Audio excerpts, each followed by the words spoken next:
राजकीय नेते म्हटलं की एकमेकांवर आरोप प्रत्यारोप हे आलेच। या आरोपांमुळे अनेकदा वातावरण तापत असतं।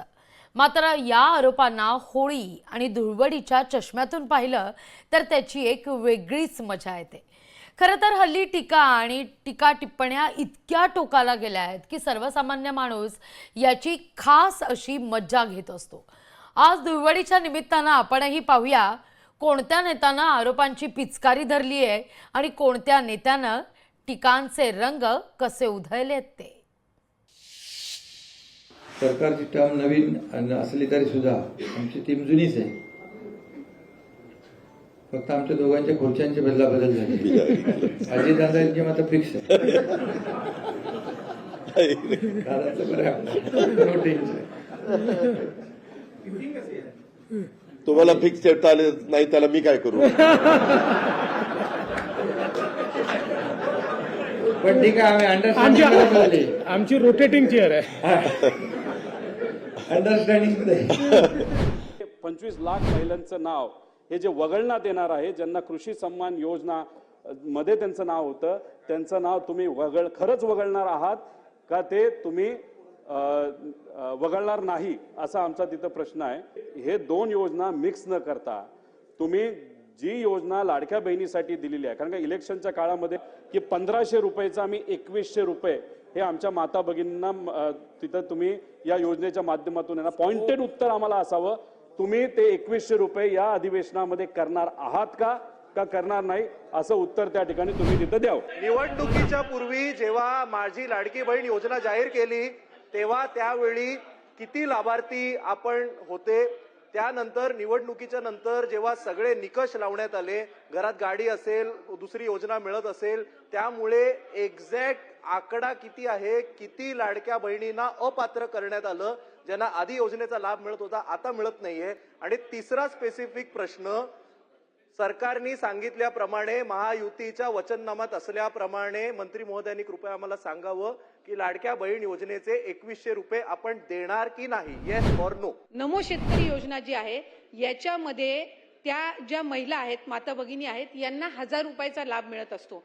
त्याची जी वरची 500ची कॅपिंग आहे म्हणजे ती शासन निर्णयामध्येच सुरुवातीच्या नमूद केलेली आहे की किमान 1500चा लाभ हा शासनाचा प्रत्येक लाडक्या बहिणीपर्यंत पोहोचला पाहिजे।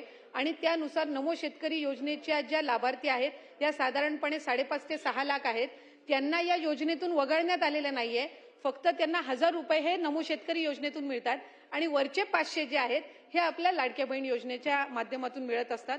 त्याच्यामुळे त्या संदर्भातलं कुठलंही वगळण्यात आलेलं नाही। 20-25 लाखचा जो आकडा आहे हा माध्यमांकडून किंवा अशाच पद्धतीने अफवांच्या इथून आलेला आहे, हा कुठलाही आमच्या विभागाने किंवा शासनाकडून आजपर्यंत तशा पद्धतीचा आकडा काही दिलेला नाही। 2100च्या संदर्भातला योग्य तो निर्णय आमचे मुख्यमंत्री देवेंद्र फडणवीस साहेब आणि दोन्ही उपमुख्यमंत्री योग्य वेळी घेतील।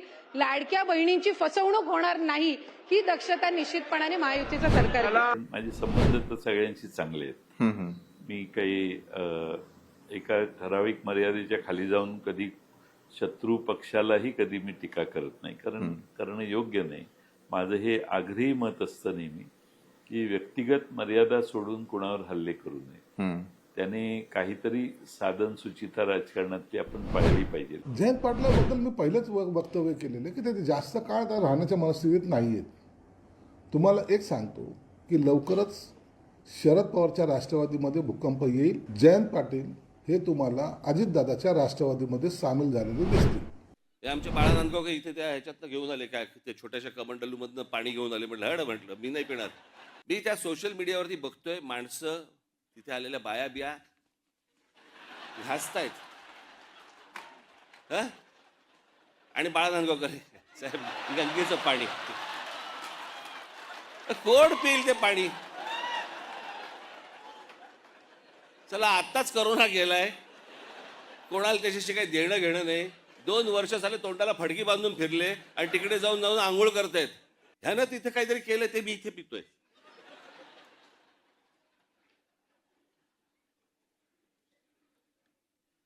श्रद्धेला पण काय अर्थ आहे की नाही? एक नदी या देशामधली स्वच्छ नाहीये। या सगळ्या श्रद्धा अंधश्रद्धेतनं बाहेर या जरा सगळ्यातनं, डोकी हलवा नाही। नरेंद्र मोदी साहेबांच्या माध्यमातून नमो गंगेच्या अंतर्गत किती नद्या आमच्या शुद्ध झाल्या ही कदाचित माहिती त्यांची कमी असणार. बकरी ईदच्या काळात जेव्हा बकरी कापून जी घाण पाणी सोडलं जातं तेव्हा कोण विचारत नाही. आता ह्या रमजानच्या नावाने आता मोहम्मद अली रोड आणि या भागात जाऊन बघा रात्री काय धिंगाणा टाकला जातोय. सगळ्या खाऊन पिऊन घाण खालती टाकतात तेव्हा कोण विचारत नाही. सगळे प्रश्न हिंदू समाजालाच विचारायचे, सगळे प्रश्न हिंदू धर्मालाच विचारायचे. एवढीच हिंमत आहे तर बाकी सगळ्या ईदच्या टायमाला आणि बकरी ईदच्या टायमाला विचारा ना. मोहरमच्या टायमाला जेव्हा प्राण्यांवर साड्या घातल्या जातात तेव्हा कोण विचारत नाही की का साड्या घुसवतात. संपर्कच नको असेल नेत्यांना. आता आपण जिथे नकोसे आहोत तिथे आपण किती ताब्यात चिकटून घेण्याचा राहावं? प्रयत्न नवीन मॅनेजरचा 12-13 पासूनच सुरू होता. नाही त्यांच्यावर ढकलला जात होता. 2 मर्सिडीज गाड्या मिळाल्यावरती एक पद. ठीक आहे, दाखव जाऊ दे. हे सगळी गईगुजरी लोक आहेत, त्यांच्याकडे मी काही लक्ष देत नाही. एक महिला म्हणून आदर जरूर आहे, पण राजकारणात त्यांनी त्यांचं चांग भलं केलेलं आहे. तसंच राहावं.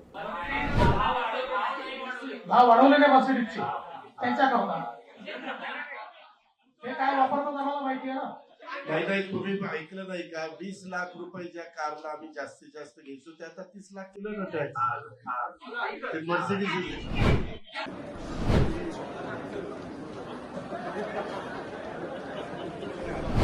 माझ्या पक्षातील श्रेष्ठींशी म्हणजे सन्माननीय मुख्यमंत्री, सन्माननीय प्रदेशाध्यक्ष बावनकुळेजी आणि आमच्या संघटनातला जे श्रेष्ठी आहेत त्यांच्याशी मी चर्चा केलेली आहे.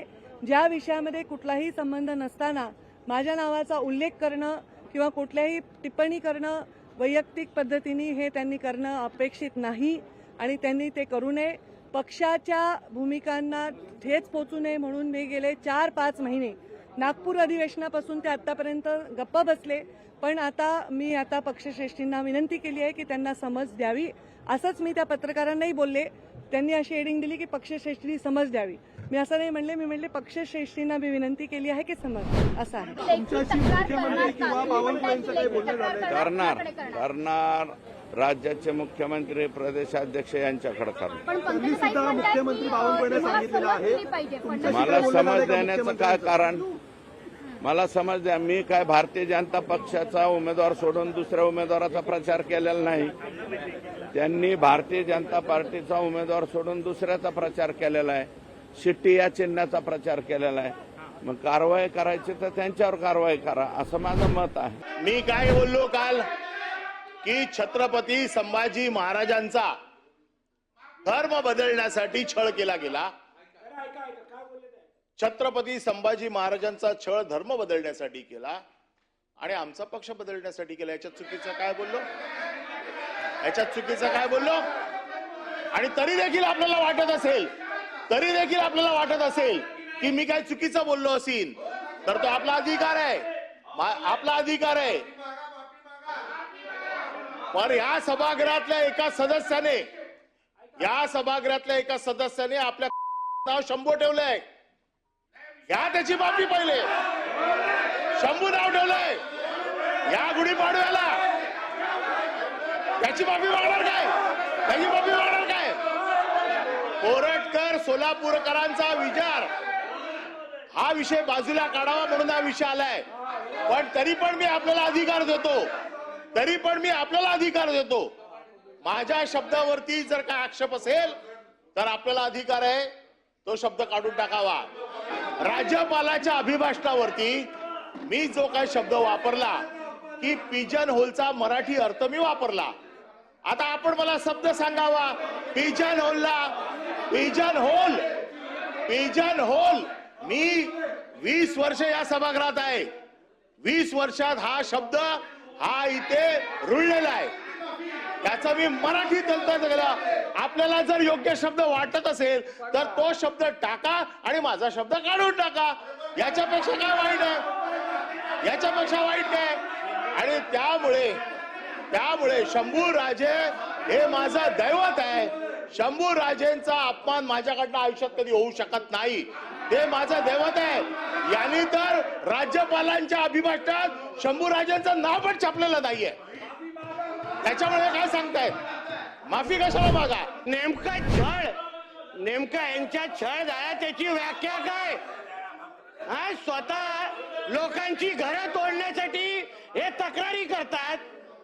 केंद्रीय मंत्र्यांना अटक होण्यासाठी यांचे फोन आणि यांचा छळ झालाय. अध्यक्ष महोदय, यांची सत्ता असताना हे लोकांची छळ करायचे, लोकांची घरं तोडण्याचे आणि यांची तक्रारी द्यायचे, आणि यांचा कुठला छळ झालेला आहे? हे छळ करणाऱ्यापैकी आहे लोक.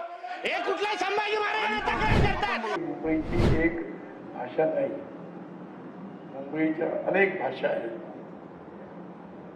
पण त्या त्या भागाची काही भाषा असते.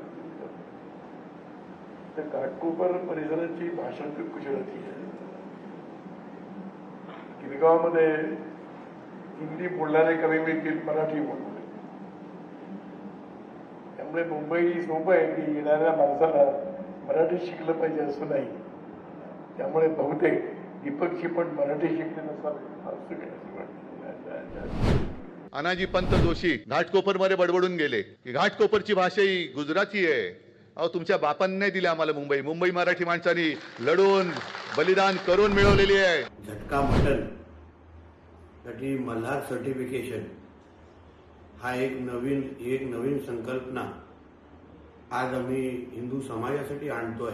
हिंदू समाजाला अजून आर्थिक सक्षम करण्यासाठी एक महत्वाचं पाऊल हिंदुत्वरी विचाराच्या सगळ्यात आमच्या सहकार्यांनी आज या निमित्ताने टाकलेला आहे. ज्या मटणाला मल्हार सर्टिफिकेशन नसेल तिथे हिंदू समाजाने पाहूही नाही, खरेदी करू नये असं आवाहन या निमित्ताने मी करेन. आणि ह्या पूर्ण प्रयत्नाला आमचा 100% पाठिंबा आहे. राज्याच्या मुख्यमंत्र्यांनी अशा वाचाळ मंत्र्यांना थांबवलं पाहिजे. राज्यामध्ये धार्मिक तेढ निर्माण करून राज्याची कायदा सुव्यवस्था बिघडवण्याचा प्रयत्न काही मंत्री करत असतील, ते मंत्र्यांना हे शोभा देत नाही. आणि मुख्यमंत्र्यांनी ही जबाबदारी घेतली पाहिजे आणि राज्यामध्ये अशा पद्धतीचं कोणी वक्तव्य करत असेल तर त्याच्यावर कारवाई केली. आपण इतके चविष्ट माणसं आहोत, इतकी चिकित्सक माणसं आहोत की आपण हे सगळं निवडून मटण घेऊन येतो घरी. आता या मटणामध्ये सुद्धा आपण जर हे करणार असू तर मग मच्छीचं काय करायचं? मच्छी कशी कापणार? हलाल कापणार का मल्हार कापणार? काय करता काय या देशात? तुम्ही काय लावलंय काय महाराष्ट्रामध्ये? मल्हार सर्टिफिकेट एक नवीन ऑप्शन आहे, करू द्या ना त्यांना, त्यात काय प्रॉब्लेम आहे. मी स्वतः कुरेशी जमातून आत येतोय, कुणाला काय माहित पण नाही, कुणी ध्यान देत नाही. ज्याला झटका पाहिजे तो झटका खाईल, ज्याला हलाल पाहिजे हलाल खाईल. त्याचं कधी काय, त्याला विरोध करू नका, बोलू द्या त्यांना. म्हणून आमच्यातले काही कार्टे आहेत सांगण्याचं की नाही शिवाजी महाराजांच्या सैन्यामध्ये मुसलमान होते. कोण मुसलमान नव्हते तिकडे, उगाच टेप रेकॉर्डर चालवता. स्वराज्याची लढाई ही इस्लामच्या विरोधातच होती, हिंदू विरुद्ध मुसलमान होती. आणि त्या लढाईमध्ये आमच्या राजांनी हिंदू धर्माला इस्लामच्या समोर झुकायला दिलं नाही. हाच आमच्या सगळ्यांचा ज्वलंत इतिहास आहे, ज्वलंत इतिहास. आणि म्हणून जे काही कोण अतिशाणे आहेत, जास्त शिकलेले, त्यांची दुकानं चालतात या सगळ्या गोष्टीवर. नाही, शिवाजी महाराजांनी कधीही कुठली मस्जिद तोडली नाही, कुठलाही मुसलमान त्यांच्या सैन्यावर, सगळं झूट आहे. उभं राहायचं इथे या व्यासपीठावर सांगा. इतिहास आम्हालाही कळतो, तुमच्यापेक्षा दीड थोडा जास्त कळतो. ज्यांना या देशामध्ये पुन्हा एकदा दंगली घडवायच्या आहेत, ज्यांना हा देश पुन्हा एकदा फाळणीकडे ढकलायचा आहे, अशा लोकांची वक्तव्य आहे. आणि प्रधानमंत्री मोदी यांना मी पत्र लिहिणार आहे आता की या लोकांना आवरा, नाहीतर तुमच्यावरती दुसरा फाळणीचा ठपका येईल मोदींवरती. जसं तुम्ही पहिल्या फाळणीचा ठपका आजही पंडित नेहरूंवर किंवा काँग्रेसवर ठेवताय, तो एक वेगळा काळ होता देशाच्या स्वातंत्र्याचा. पण आता सर्व काही नीट चाललेलं असताना, स्थिरस्थावर चाललेलं असताना या देशामध्ये पुन्हा फाळणीची बीजं रोवण्याचं काम ही मोदींची पिलावळ करते आहे. आणि नरेंद्र मोदी यांच्यावर इतिहासात तो ठपका येईल. हे जे चाललं ना खोक्या बोका, परत कुठं प्रकाश दादाचं काहीतरी काढायचं, जुने संदीप क्षीरसागरचे व्हिडिओ काढायचे. अरे आरोपी व्हायला भाजीपाला काय? कसे बी आरोपी होतात का काय? कशात बी कशाचा काही संबंध नसताना, काही नसताना आरोपी कसे होते? उचलली जीभ लावली टाळ्याला, असं चालत नाही. तर हे बाकीच्या लोकांची बदनामी कशी होईल असा प्रयत्न चाललेला आहे. आणि संतोष देशमुख खून प्रकरणावरून लक्ष विचलित करण्यासाठी हे वेगवेगळे गेम चालतात. आनंद आहे.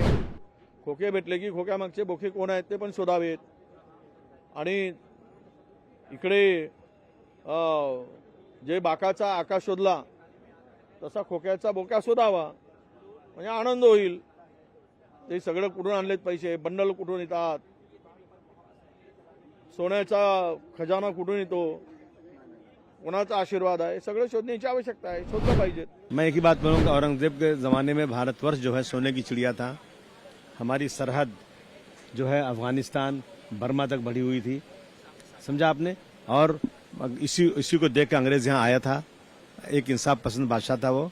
इसको जबरदस्ती के हिंदू मुस्लिम करके नफरत वाला काम नहीं करना चाहिए. समाजवादी पार्टी का नेता, आपका विधायक घोषणा करो ना, उस कमबख्त को निकालो पार्टी से और उसको एक बार यूपी भेज दीजिए, बाकी उपचार हम अपने आप करवा लेंगे. जो व्यक्ति छत्रपति शिवाजी महाराज की परंपरा पर गौरव की अनुभूति करने की बजाय लज्जा महसूस कर रहा हो और औरंगजेब को अपना नायक मान रहा हो, क्या उसको भारत के अंदर रहने का अधिकार होना चाहिए क्या? अबू आझमीचा तर निषेध केलाच पाहिजे. औरंगजेब कोण होता? त्याच्याविषयी जर अबू आझमी बोलत असेल तर त्याच्यावर कारवाई झाली पाहिजे. अबू आझमीवर कारवाई झाली पाहिजे. अबू आझमीला जेलमध्ये का टाकलं नाही? गृहमंत्री बसलेले इथं समोर, आता उचलून टाकायला पाहिजे त्याला जेलमध्ये, आपल्या इथल्या लॉकअपमध्ये. माननीय मुख्यमंत्री, सभापती महोदय जेलमध्ये टाकीन, 100% टाकू. लोकशाही मराठी ऐका, पहा, जागरूक रहा.